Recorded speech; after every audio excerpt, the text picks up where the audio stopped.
Hey guys, welcome back to Git Good, a series where I analyze my gameplay to see what I did right, what I did wrong, and how I could have played better. Today, we'll be taking an in-depth look at some of my movement and positional mistakes. I'm finding that I'm not very spatially aware of my surroundings and that I'm not using nearby cover to the best of my ability.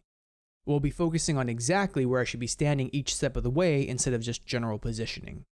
I've mentioned in another video that sometimes taking 2 steps to the left or to the right can make all the difference, and I want to really dive into some examples of that here today. In our first clip, we just wrapped up a fight when we get shot at by a late third party. I immediately reposition so that we don't get wiped out by a single grenade, and so they can't pre-fire where they think I am when they enter the building. I move to control the high ground, hoping to use it to defend against anyone who's still outside, and I managed to get some free damage on the Pathfinder who's late in the rotation. Here's my first positioning mistake of the video. I dropped down to push the Pathfinder. If you were him and you just got shot at from right above this door, where would you instinctively expect an enemy to come from? Through the same door you just crossed. If he had good game sense, he would pre-aim at that door and wait for me to show up. Another reason approaching from this door is an awful idea is that the rest of his team just went through here, so it wouldn't take long for them to turn around and collapse on me. If you have good map knowledge, you'll know that there's an entrance directly across from me. A better play would have been to run across the roof and use the door behind him. I would have had the element of surprise since he's facing the other direction, and I would have had better sight lines on his teammates. With my first positioning mistake also comes my first movement mistake, so you get a 2-for-1 deal here. For some reason, as I start shooting, I keep moving forward into the fight, which is an extremely frustrating thing I've noticed myself doing. It's almost as if I'm being pulled in by a magnet.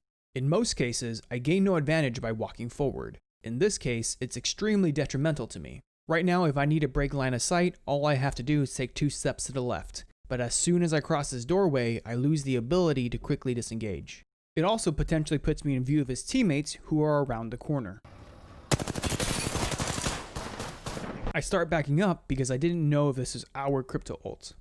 Instead of using the door to break line of sight like I just mentioned, I run in a straight line, directly in view of the Pathfinder.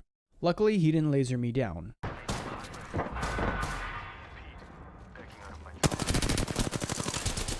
Oh hey look, I finally did the thing we've been talking about. I don't want to challenge a fully wound up Havoc at close range, plus I need to reload, so I walk to the left a little bit and suddenly I'm safe. This is a great example of how big of an impact good movement and positioning can have on your game.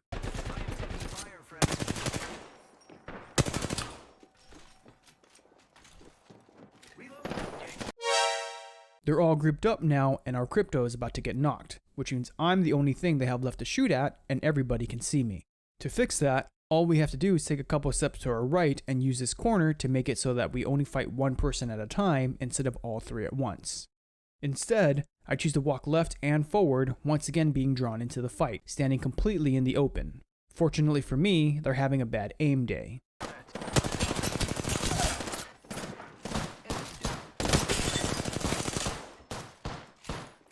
I grabbed our Lifeline's banner with the intent to armor swap, but the crypto drone tells me they're picking up the Loba I just knocked. This game was from before the Lifeline got updated to allow our drone to pick up people. I decide fighting one less person and getting free damage on their Lifeline is more important than an extra 50 HP, so I push forward.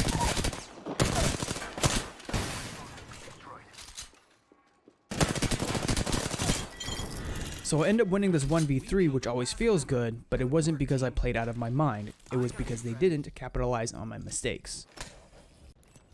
In this clip, our Caustic runs into one of the 4 remaining squads and starts taking some damage, so I go in with a blind thermite grenade.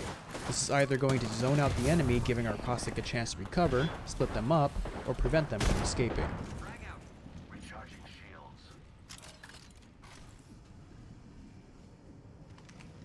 My game sense tells me that because nothing has happened for a while, they might be rotating to flank us. Since we don't know where the other 2 squads are, it's probably a good idea to check our flanks and not all face the same direction if we're not actively fighting. As far as positioning goes, this would be a good spot to hold from because I can quickly dip back into the hallway to my right if I need to break a line of sight. At this point, we can be attacked from any direction. I managed to catch this Wraith sprinting around the corner and I get some free damage in, but because I moved forward to do so, I'm further away from cover and can't quickly break line of sight. If she had a teammate right behind her, I might not have been able to escape.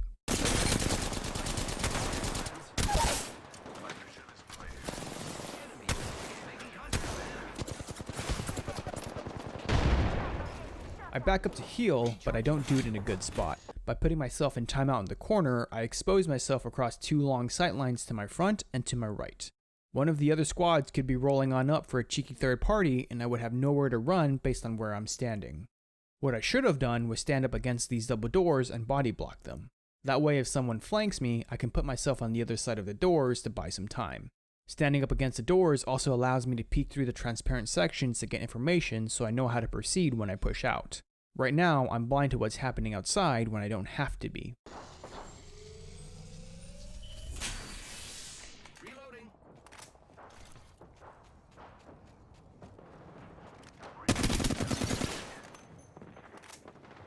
Repairing. Hostile over there. I spot the other two squads fighting in the distance. Our Lifeline and Caustic don't seem to be in immediate danger and are doing fine health-wise, so I use this opportunity to top off and finish the Wraith. If I had seen that our Caustic got a knock, I would have assumed that it was one of Wraith's teammates and would have went to help our Lifeline instead, since I know the Wraith can't be picked up. When I go to finish the Wraith, I once again move forward into the open and leave the safety of the wall to my left. I could have easily shot through her knockdown shield from where I'm standing without opening myself up to being shot at.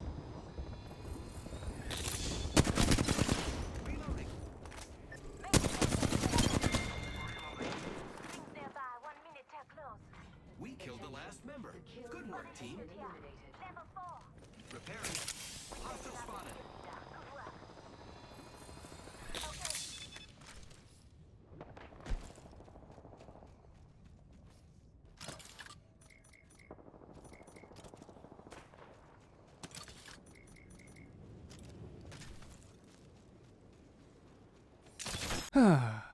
I'm right next to the wall that I can easily climb up to take the high ground, and for some reason I decide to burn my grapple, which has a 35-second cooldown. Now, if I get into a bad situation, I have no way to quickly get myself out. Don't use your escape to engage unless you have a good reason to. I end up yeeting myself into the lava fissure because of the poorly timed grapple. Now I'm stuck in the open and have to figure out how to get back to my team.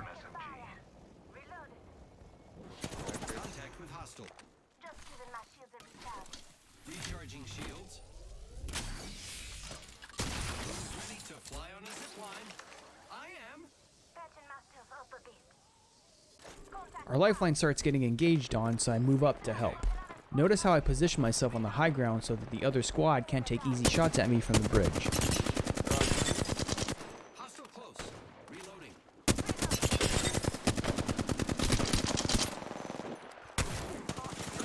Fire, friends. Giving my shields a recharge. I think popping a shield battery here was a mistake. Our Lifeline has an entire team on her and only 25 health. Since I have gold armor, I should have used the shield cell instead. It provides half the shields at half the time of a battery, so I would have been able to get back into the fight quicker to help our Lifeline and distract whoever's still up.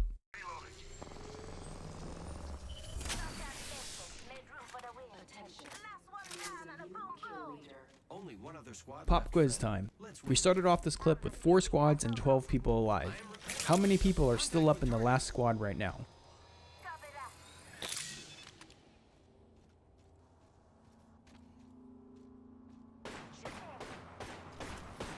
If you were paying attention to the kill feed, you would know that there's only one person left. I didn't know this at the time, however, which makes blindly running across this open field a mistake. There could have been people hiding uphill to the left or behind some cover to the right, and I didn't check any of those angles as I pushed forward. It's got white shield. It's a cost.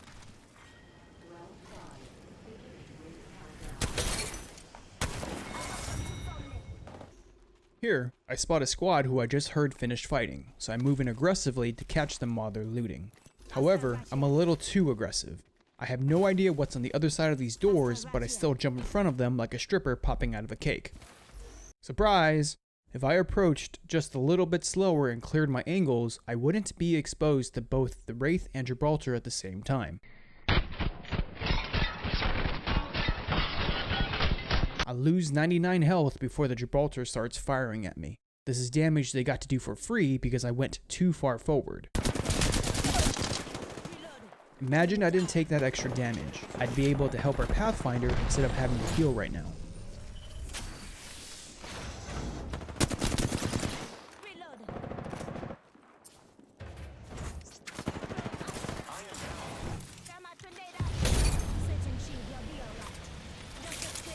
should have dropped my healing drone a little further behind the corner so we wouldn't be viewable from the doorway.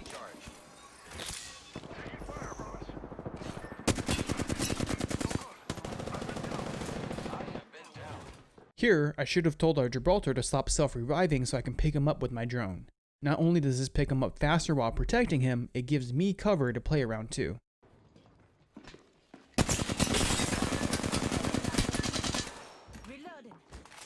I also should have stayed around this area while the self-revive was going off in case anyone tries to finish him.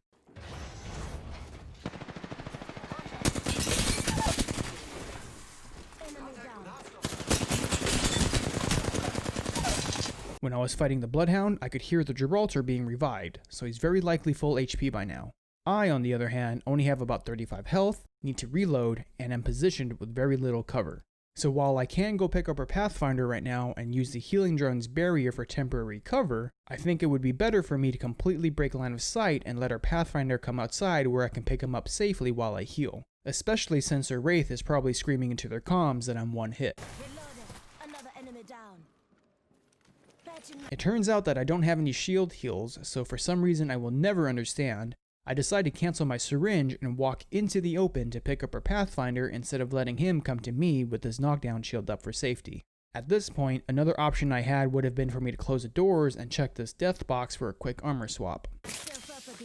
I'm so tunnel visioned on fulfilling my role as lifeline and picking people up that I don't notice this chunky raging bull of a Gibraltar charging directly at me, and I angle my shield the wrong way. Then, I decide to step away from my barrier, back out into the open, and try to return fire against a full health Gibby with a gun shield when I only have 35 HP. The only way I win this fight is if he gets disconnected right now. At the last possible moment, I made all the wrong decisions and threw away this fight that I worked so hard for. While there's no guarantee that we would have won, I absolutely guaranteed that we lost. In this next clip, we're poking at the final squad when we get a knock, so I call for us to push. Recharging shield. In my excitement, I slow walk out into the open while topping off my shields. Luckily, no one on the enemy team looks at me. I drop my zipline to close up the gap, but I don't think properly about the placement. I deployed it directly at them, which makes it easy for them to laser us down as we zip across. They wouldn't have to move their crosshair at all to shoot us down. What I should have done was deploy it on the ground towards the zip up instead. That way, they would have a harder time shooting us as we moved across and wouldn't really be able to shoot at us on the way up until we reached the top. I couldn't reach my zipline anymore by the time it fully deployed, so I ended up going for the vertical zipline myself.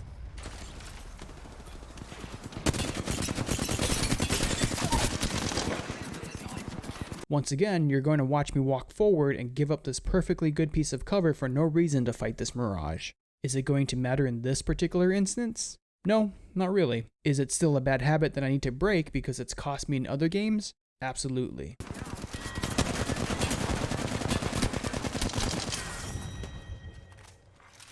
In our final clip, I wanted to highlight how being spatially aware of the cover around me could have changed the outcome of a fight. You'll see me put a lot of effort into strafe dodging shots when I could have used cover instead. I'm moving just for the sake of moving and not being deliberate with where I choose to go. This is an early game fight where we're dropping near the Mirage Voyage, rest in peace, and rotating in to pick off any remaining teams. I do some decent damage to her Wraith, so I move up to finish her off. Since she has a Mastiff, I want to stay as far away from her as I can, so she does less damage to me due to the bullet spread. Right here is where I should have stopped moving forward. By not crossing the apex of this roof, I keep some of my body behind cover and maintain distance between me and her shotgun. Once I get the knock, I immediately turn around and jump off this roof without analyzing my surroundings, which puts me right in front of a Revenant. If I had taken half a second to look around, I would have seen the Rev and would have been able to stay on this roof and use it for cover.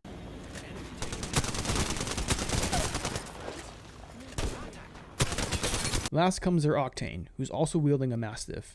Because I'm an aggressive, no-brain type of player, I immediately want to take this duel. I place myself directly in the middle of two perfectly usable pieces of cover and move towards him, which makes me an easier target for him to hit. If I had played around this building more, not only would I make myself a harder target to hit because less of me would be exposed, every time I duck away, I force him to make a decision. Does he continue to aim where I'm at and wait for me to re-peek, which means my lifeline gets free damage on him? Or does he target switch to my lifeline, which means I get free damage on him? Maybe he still would have won this fight, but at least I would have made it much harder for him to do so. Oftentimes, it's easy and convenient to blame your teammates when things don't go well. While you can't control what other people do, you can control your own actions, and there's usually always something you could have done better. Try to make the right decisions all the time, even when you won't get punished for making the wrong ones, so you build up good habits, and when things actually matter, you'll instinctively make the right call. Anyway, that about wraps it up for this video. Thanks for tuning in, and I'll catch you guys next time.